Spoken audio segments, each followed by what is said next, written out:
Boa noite, eu me chamo Wilson Moreira, minha dupla é formada por mim e Lucas Fernando, e nós vamos falar um pouco sobre condução unidimensional em regime estacionário. Os tópicos dessa apresentação são parede plana, parede composta, resistência de contato e sistemas radiais. Bom, o que é parede composta? Basicamente a condução unidimensional em um regime estacionário em um caso específico da transferência de calor, que conduz por fluxo de calor, e ocorre a mudança de calor em uma reta unidimensional no eixo X ou no eixo Y. Esse tipo de análise é fundamental em engenharia térmica e aparece em diversas aplicações, como isolamento térmico de paredes, dispersão de calor em componentes eletrônicos e trocadores de calor. Bom, na parede plana, na condução de calor unidimensional, a temperatura é uma função somente da coordenada x e o calor é transferido exclusivamente nessa direção. Em primeiro lugar, nós precisamos determinar a distribuição de temperaturas a partir da qual podemos então obter a taxa de transferência de calor por condução.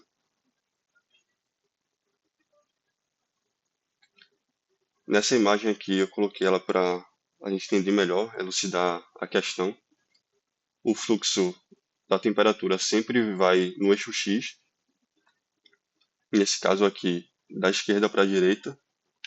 Nós temos a temperatura T1 e a temperatura T2, ou seja, ela sempre vai do fluxo quente para o fluxo frio. A temperatura decai no processo.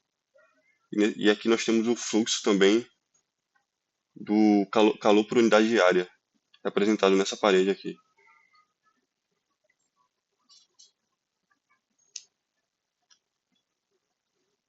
Aqui, para uma parede plana de espessura L, com condutividade térmica K e temperatura T1, T2, a gente pode aplicar a lei de Fourier. Nesse caso aqui, nós temos o Q, que é o fluxo de calor por unidade de área, normalmente dado por volts por metro quadrado. Nós temos a condutividade térmica do material pela área dele, que é o Ka, e nós temos o dt sobre dx, que é o gradiente de temperatura na direção do fluxo de calor. Essa equação pode ser expressada na forma do Ka, que é a constante, pela largura da parede e pela diferença das temperaturas do T1 menos do T2. Como podemos ver, no regime estacionário a temperatura varia linearmente ao longo da espessura L.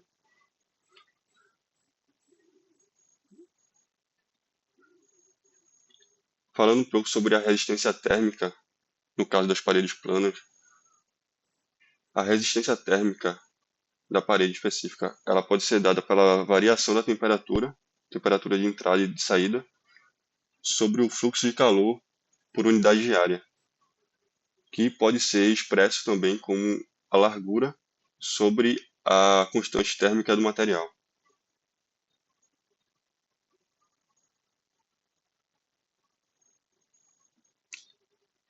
Indo para o tópico das paredes compostas, no caso nós temos um agrupamento de materiais que compõem essa parede, diferente da parede plana. Esses materiais possuem propriedades térmicas distintas, que vão influenciar nos cálculos da condução térmica que ocorre nesses materiais. Esse modelo é amplamente utilizado para análise de isolamento térmico em construções, equipamentos, indústrias e sistemas de resfriamento.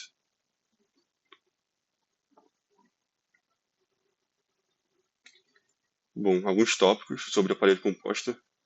Quando uma parede é composta por várias camadas de materiais diferentes, cada camada I possui sua propriedade de condutividade térmica, KI, e espessura LI, e a área transversal dele, representada por A. A transferência de calor ainda segue a lei de Fourier, mas agora precisamos considerar cada camada aparentemente, ou seja, nós precisamos trabalhar com cada tipo de material de forma isolada. E em regime estacionário, o fluxo de calor, Q, é o mesmo em todas as camadas, pois não tem acúmulo de energia no processo.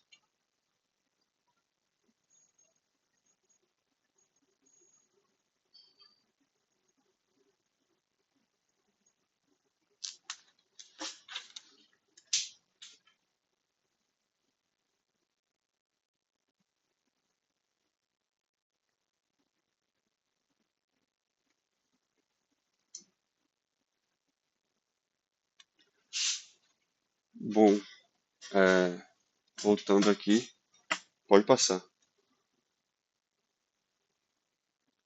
Aqui, para exemplificar, elucidar o que eu falei anteriormente, nós temos um sistema de paredes compostas, onde cada camada dessa representa um tipo de material diferente, que possui larguras diferentes e também constantes de condutividade diferentes.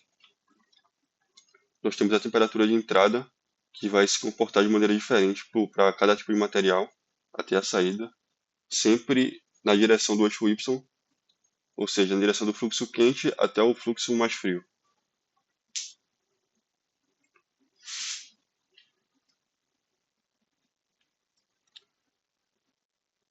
Para a resistência térmica em paredes compostas, o cálculo é o mesmo, só que nós vamos trabalhar com a somatória das resistências individuais de cada um dos materiais que compõem a parede composta, ou seja, a resistência é a somatória das larguras sobre a constante térmica dada a área do material que compõe a camada específica da parede composta.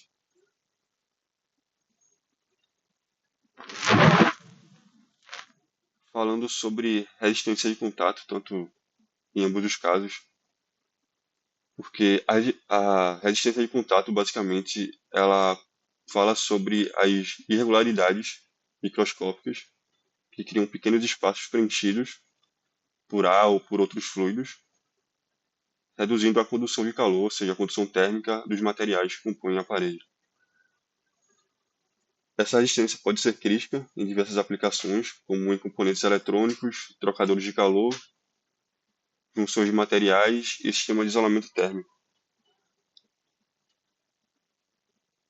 Aqui nós temos uma imagem, nós temos uma parede composta, A e B, que aparentemente não possui irregularidades, mas de forma microscópica ela possui algumas pequenas irregularidades no processo.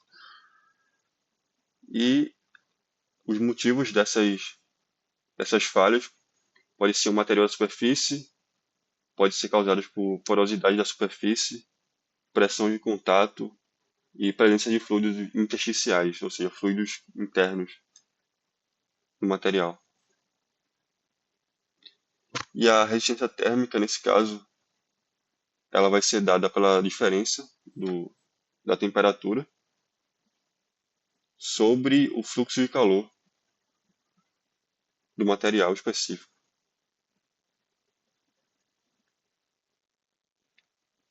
Aqui eu trouxe um exemplo do livro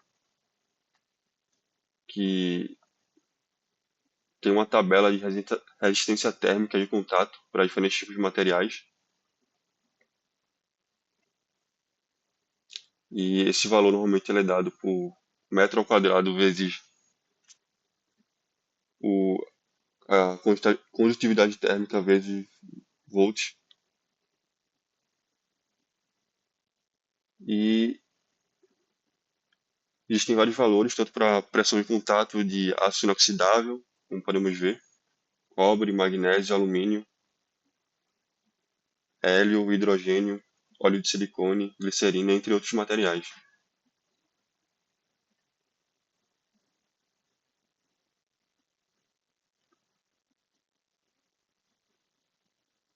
Abordando aqui um pouco sobre sistemas radiais.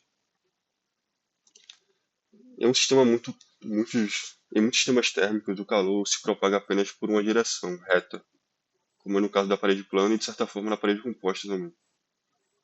Mas em formas radiais, como ocorre, por exemplo, em tubos, circunferências, cilindros, esferas no geral. A análise da condução térmica ela é um pouco diferente. E ela é essencial para estudo de trocadores de calor, tubulações térmicas, reatores nucleares, sistemas de isolamento de fios e cabos elétricos.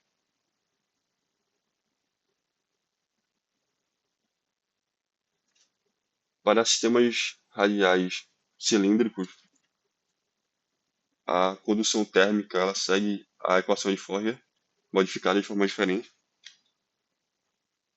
Nesse caso, nós temos o gradiente da temperatura, que vai ser dado pelo Kr, que é a condutividade térmica dada em um raio específico da tubulação do cilindro, vezes o gradiente da temperatura pelo raio.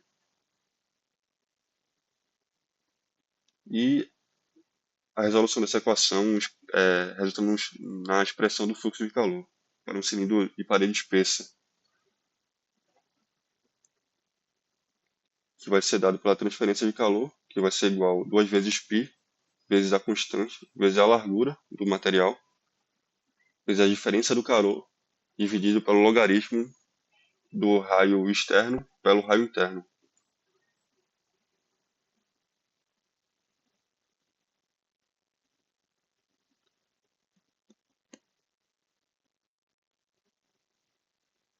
Falando sobre sistemas radiais em casos esféricos, que diferem um pouco,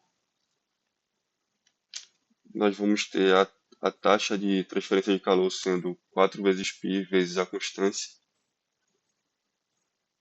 vezes a variação da temperatura, que no caso é a temperatura interna vezes a externa, dividido por 1 sobre o raio interno, menos 1 sobre o raio externo. E a resistência térmica da esfera ela é dada por 1 sobre 4 vezes π vezes a constante, vezes a diferença de 1 sobre o raio externo menos 1 sobre o raio interno. Bom, agora a gente vai para a parte dos exercícios. Boa noite, meu nome é Lucas Fernando e eu vou dar continuidade à apresentação fazendo alguns exercícios, alguns exemplos. E bom, o primeiro exercício a gente vai ter, ele está referente a um exemplo anterior, onde foi calculada a taxa de perda de calor de um corpo humano no ar e na água. Aqui consideramos as mesmas condições, exceto a vizinhança, o ar ou a água, que se encontra a 10 graus Celsius. Para reduzir a taxa de perda de calor, a pessoa veste roupas especiais e esportivas, casacos para neve e impermeáveis, feitas com um isolamento de aerogel de sílica nanoestruturado com a condutividade térmica extremamente baixa, igual a 0,014 watts por metro Kelvin. A emissividade da superfície externa dos casacos para neve e impermeáveis é de 0,95. Aí, o que ele quer? Qual a espessura do isolante de aerogel é necessária para reduzir a taxa de perda de calor para 100 watts, uma taxa de geração de calor metabólica típica no ar e na água? Quais são as temperaturas da pele? Quais as temperaturas restantes da pele? Aqui está o esquema de uma parede composta. De um lado a pele é gordura e do outro o isolante. Aqui os dados obtidos, a temperatura interna, aqui a condutividade térmica da pele com a gordura. Aqui é a largura da pele da gordura, aqui é a largura do isolante. Aqui tem a temperatura do isolante. Aqui vai ser o coeficiente, vai ser a emissividade da superfície externa, já foi dado aqui na questão. Aqui é a condutividade térmica do isolante. E aqui mais alguns dados. O coeficiente de emissividade, no caso o coeficiente convectivo de cada, do ar e da água. E aqui a temperatura da vizinhança, que é de 10 graus Celsius.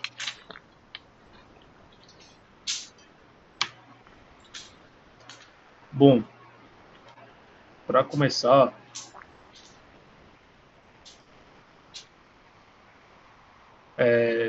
após os dados, temos que levar em conta algumas considerações. A primeira são as condições de regime estacionário. Segunda, a transferência de calor é unidimensional por condução através de camadas de pele, gordura e isolante. A resistência do contato é desprezível nesse caso. As condutividades térmicas elas são uniformes.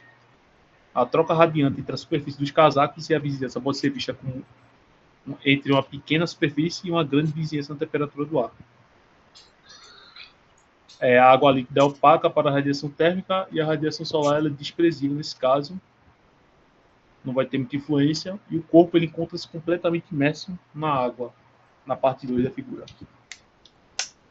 Aí vamos fazer uma análise. O circuito térmico ele pode ser construído dessa seguinte forma, reconhecendo que a resistência ao escoamento do calor está associada à condução através das camadas de pele, gordura e do isolante e à convecção e radiação da superfície externa.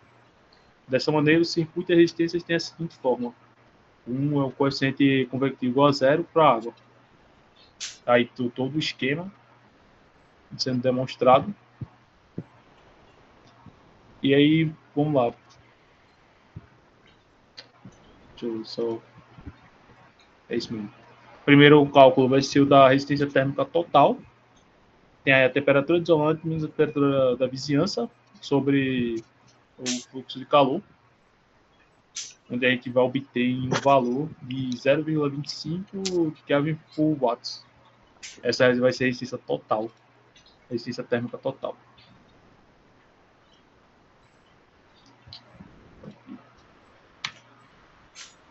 Bom, em seguida a gente vai fazer o cálculo da resistência térmica total entre as superfícies. Entre as superfícies internas da camada da pele e gordura e a vizinhança fria, inclui resistências condutivas na camada de pele, gordura e de isolante. Uma resistência efetiva associada à convecção e à radiação que atuam em paralelo. Desse jeito, está aí sendo demonstrado a resistência térmica total entre as superfícies, faz relações, basicamente, entre as espessuras de cada superfície, os coeficientes de condutividade térmica de cada superfície, juntamente as suas áreas transversais, e também fazendo relação também com os coeficientes de condutividade convectiva, onde a espessura do isolante ela pode ser explicitada nessa equação. Bom, começando com o ar, o coeficiente de transferência de calor da radiação ele é aproximado como tendo o mesmo valor do exemplo 1.7, que no caso vai ser de 5,9 watts por metro quadrado Kelvin. E aqui após fazer todos os cálculos, relacionando cada conceito que eu tinha mencionado anteriormente, a gente pode chegar no valor de 0,0044 metros, ou simplesmente 4,4 milímetros.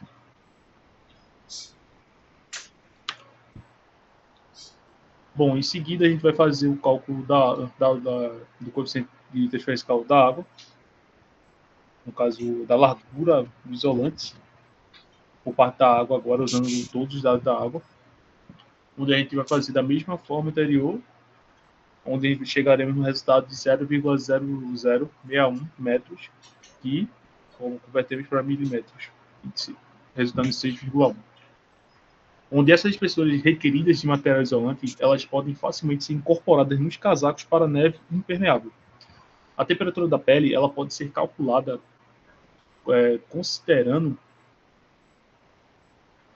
considerando-se a condução através da camada pele e gordura.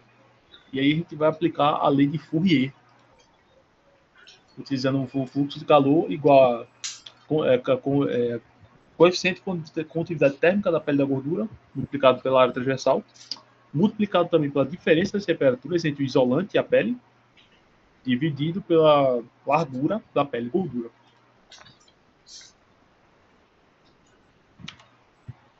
Fazendo o cálculo assim da temperatura da pele, a gente chega num valor aqui, a gente faz esse cálculo dessa seguinte maneira.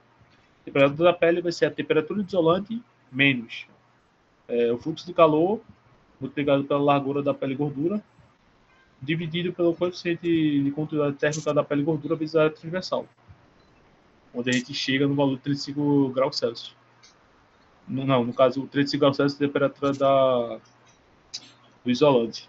Aí aqui está todos os valores que foram dados, estavam presentes no esquema, resultando num valor de 34,4 graus Celsius. Com isso, podemos concluir que a temperatura da pele é a mesma nos dois casos, pois a taxa de perda térmica é a mesma e as propriedades da camada da pele e gordura também são as mesmas.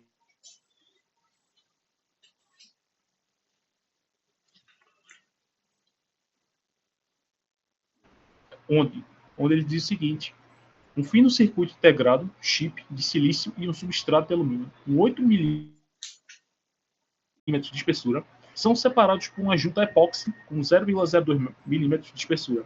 O chip e o substrato possuem cada um 10 milímetros de lado e suas superfícies expostas são resfriadas por ar, que se encontra a uma temperatura de 25 graus Celsius e fornece um coeficiente convectivo de 100 watts por metro quadrado Kelvin. Se o chip dissipar 104 watts por metro quadrado em condições normais, ele irá operar abaixo da temperatura máxima permitida, que é de 85 graus Celsius. Aqui está o esquema. Sendo demonstrado aqui na figura. Aqui dá a informação da temperatura do ar, que é a temperatura ambiente, e aqui é o coeficiente convectivo do ar. Aqui está o chip mostrando uma parede composta. Está aqui todos os dados referentes à questão também, foram dados. E bom, para começar, devemos levar as mesmas considerações passadas, algumas. A primeira é que as condições do regime estacionário, novamente. Segundo, que ela também é uma condição unidimensional, a transferência de calor desprezível nas laterais do conjunto. A resistência térmica do chip é desprezível, já que é um chip isotérmico. As propriedades são constantes e a troca radiante com a vizinhança também a gente pode considerar desprezível. Também tem algumas propriedades, como a do alumínio puro, a sua temperatura de em torno de 350 Kelvin, resultando na condutividade térmica de 239 watts por metro Kelvin. Agora vamos fazer uma análise da questão. O calor dissipado no chip ele é transferido para o ar diretamente a partir de sua superfície exposta e indiretamente através da junta e do substrato. Executando um balanço de energia em uma superfície de controle ao redor do chip, segue-se que, com base em uma área superficial unitária, vai ter a seguinte equação, que é o somatório dos fluxos de calor entre Q1 e Q2, ou simplesmente destrinchando assim o fluxo de calor total do chip. Eles pode ser descrito como a diferença entre a temperatura do chip com a temperatura ambiente, dividido por 1 sobre o coeficiente de convectivo, mais o somatório mais mesma coisa em cima, diferença entre a temperatura do chip e da vizinhança, dividido pela resistência total do chip, mais a largura sobre o coeficiente de continuidade térmica, mais 1 sobre coeficiente convectivo. Onde, para estimar a temperatura do chip de forma conservativa, o valor máximo possível da resistência total do chip é de 0,9 vezes 10 elevado a menos 4 metros quadrados Kelvin por watt, onde ele é obtido na tabela 3.2.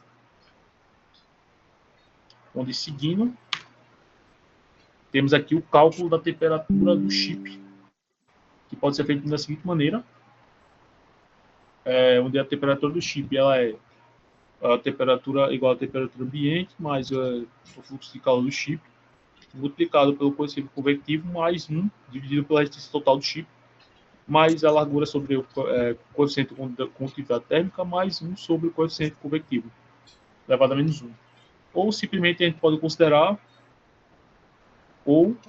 dando continuação, temperatura do chip é igual a 25 graus Celsius, e resolvendo aqui os princípios vão ser bem básicos para resolver, porque os dados foram dados na questão, foram tudo fornecidos, então é só fazer substituições na fórmula que a gente vai conseguir achar a temperatura do chip. onde vai resultar numa temperatura de 75,3 graus Celsius. Portanto, podemos concluir que o chip irá operar abaixo da sua temperatura máxima permitida. A temperatura máxima é essa, que é de 85 graus Celsius, e também foi fornecida na questão.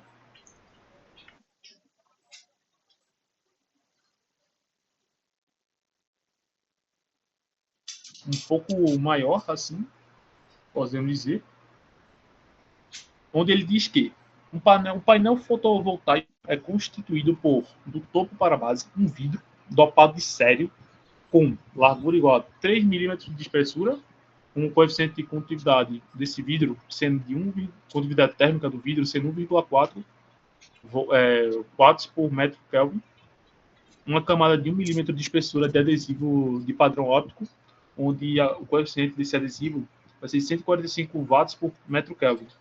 Uma camada muito fina de silício, no interior da qual a energia solar vai ser convertida em energia elétrica. Uma camada de soldagem com 0,1 milímetro de espessura, onde também foi dado o coeficiente de condutividade térmica dessa soldagem, que é igual a 50 watts por metro Kelvin, e um substrato de nitrito de alumínio com espessura de 2 milímetros, juntamente também com o seu coeficiente de condutividade térmica, que é igual a 120 watts por metro Kelvin. A eficiência da conversão da energia solar em energia elétrica na camada de silício diminui com o aumento da temperatura do silício, TSI, de acordo com a expressão N igual a alfa vezes BT, a temperatura do silício, em que foram dados os coeficientes de A e B. A temperatura T é representada em Kelvin, variando na faixa de 300 graus Celsius, 300 Kelvin, onde essa temperatura vai ter que estar entre 300 Kelvin, vai ter que ser maior ou igual a isso, e tem que ser menor ou igual a 525 Kelvin. A irradiação solar incidente, tendo um valor igual, de GS igual a 700 watts por metro quadrado, 7% são refletidos na superfície superior do vidro, onde 10% são absorvidos na superfície superior do vidro e 83% são transmitidos até a camada de silício lá absorvidos. Parte da radiação solar absorvida no silício ela é convertida em energia térmica, e o restante em energia elétrica. O vidro tem uma emissividade igual a 0,90 e a base, assim como as laterais do painel, estão isoladas termicamente.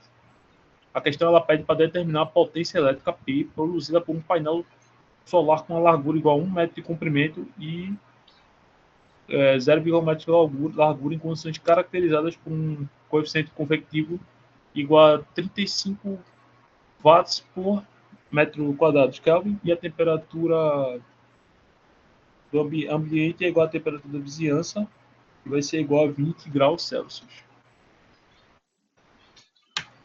Bom, aqui está primeiramente o esquema, todo montadinho, aqui para facilitar os cálculos, dando onde os dados estão cada um no seu devido lugar, informação sobre o vidro, aqui as percentuais de absorção, as larguras, aqui está o circuito térmico, também demonstrado. E aí a gente vai começar, primeiramente, já demonstrando a fórmula para solucionar esse problema.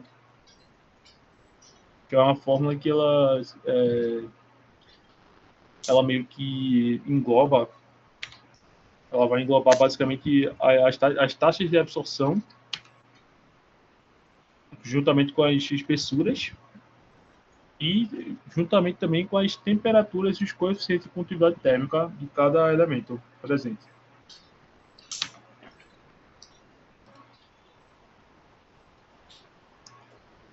Para começar, a gente vai ter as mesmas considerações anteriores. Não vou repetir para não ficar tão exaustivo. E aí, vamos lá. A gente, pegando primeiramente essa primeira expressão, a gente vai ter primeiro essa primeira equação aqui, fazendo algumas substituições. Substituindo a expressão para a eficiência da conversão de energia solar em energia elétrica, e de maneira simplificada, tem-se essa primeira equação. Logo em seguida, a gente faz um balanço de energia no nó associado à superfície superior, no caso o topo do vidro, a gente vai obter essa segunda equação demonstrada. E mais uma vez, a gente fazendo outra substituição, a gente vai chegar na equação 2. no caso, substituindo a expressão da conversão de energia solar em energia elétrica na equação anterior e simplificando. Vamos obter essas duas equações. E finalmente vamos substituir os valores conhecidos na equação 1 e equação 2 e vamos resolver ambas simultaneamente, de forma simultânea, onde a gente vai obter um valor da temperatura do silício de 37 Kelvin com o 307 até a temperatura de 37 Kelvin, que a gente vai fazer a conversão, ficaria em 34 graus Celsius, fornecendo a eficiência assim de conversão de energia solar em energia elétrica de N igual a 0,553 menos 0,001 Kelvin menos 1 vezes 37 Kelvin, resultando no valor de 0,247, onde dessa forma a gente vai conseguir calcular a potência produzida pelo painel fotovoltaico, que é através dessa forma aqui, que ficou bem menorzinha, fazendo toda a substituição de dados aqui, a gente vai chegar no valor de 14,3 watts. Então esse é o valor da potência produzida pelo painel voltaico. Seguindo agora para o nosso último exemplo, também grandinho assim, denunciado, onde ele diz: a condutividade térmica de um nanotubo de carbono com um diâmetro igual a 14 nanômetros é medida com um instrumento que é fabricado com uma pastilha de nitrito de silício a uma temperatura de 300 Kelvin. O nanotubo com 20 milímetros de comprimento repousa sobre duas linhas quadradas de 10 micrômetros por 10 micrômetros, espessura de 0,5 micrômetros, que estão separadas por uma distância de 5 micrômetros. Uma fina camada de platina usada como resistor elétrico na ilha aquecida, temperatura TQ, para dissipar 11,3 microwatts de potência elétrica.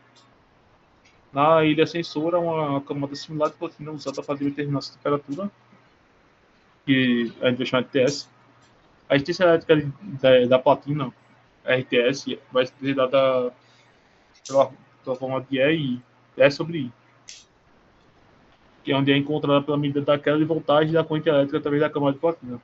A temperatura da ilha sensora, TS, é determinada a partir da relação entre a resistência da platina com sua temperatura. Cada ilha é sustentada por duas vigas de nitrito de silício com comprimentos de 250 micrômetros, com a largura de 3 micrômetros e espessura de 0,5 micrômetros. Uma linha de platina com largura de 1 micrômetro e espessura de 0,2 micrômetros encontra-se depositada no interior de cada viga de nitrito de silício para fornecer energia à ilha aquecida ou para detectar a queda de voltagem associada à determinação da temperatura de TS, que é a temperatura de platina. O experimento completo é realizar no vácuo com a temperatura da vizinhança igual a 300 Kelvin e em regime estacionário a temperatura TS ela é dada com 308,4 Kelvin, onde ele pede que a gente estime a condutividade térmica do nanotubo de carbono. Bom, aqui primeiro está o esquema, demonstrando assim as paredes de ambas as ilhas, a ilha sensora com a ilha térmica, a ilha aquecida, mostrando a distância, as larguras, as dimensões de cada um, a temperatura de vizinhança também dada aqui. E é isso aí, vamos resolver a questão agora. Bom, primeiramente a gente vai ter a fazer o cálculo das áreas de seções transversais de materiais na viga de suporte, onde a gente vai achar as áreas da platina e do nitrato de silício, enquanto a área de transversal do nanotubo de carbono é da logo abaixo, também podendo ser calculada pela forma π diâmetro quadrado sobre 4, a gente vai achar rapidamente. Logo em seguida, a gente calcula a resistência térmica de cada suporte, onde a gente vai utilizar essa fórmula relacionando o coeficiente de condutividade térmica vezes a área dividido pela largura, onde podemos achar no final um valor de 7,25 vezes 10 elevado a sexta Kelvin por watt. A perda térmica a gente também vai calcular a perda térmica combinada através do suporte da ilha sensora, relação à temperatura da ilha sensora menos a temperatura da vizinhança, juntamente com a temperatura, a resistência térmica do suporte, que a gente achou anteriormente, onde chegamos no valor que é da perda térmica que dá 2,32 microwatts. Seguindo assim, a gente calcula o fluxo calor, que é o que é tem Q menos o fluxo calor da sensora, que a gente descobriu anteriormente. Achamos que o fluxo calor Q é igual a 8,98 microwatts. E aí, com isso, a gente pode descobrir a temperatura Q, a relação à temperatura da vizinhança, juntamente com o fluxo de calor de Q que achamos e a resistência térmica de suporte. Fazendo toda a substituição, todo o cálculo aqui, chegamos no valor de 332,6 Kelvin.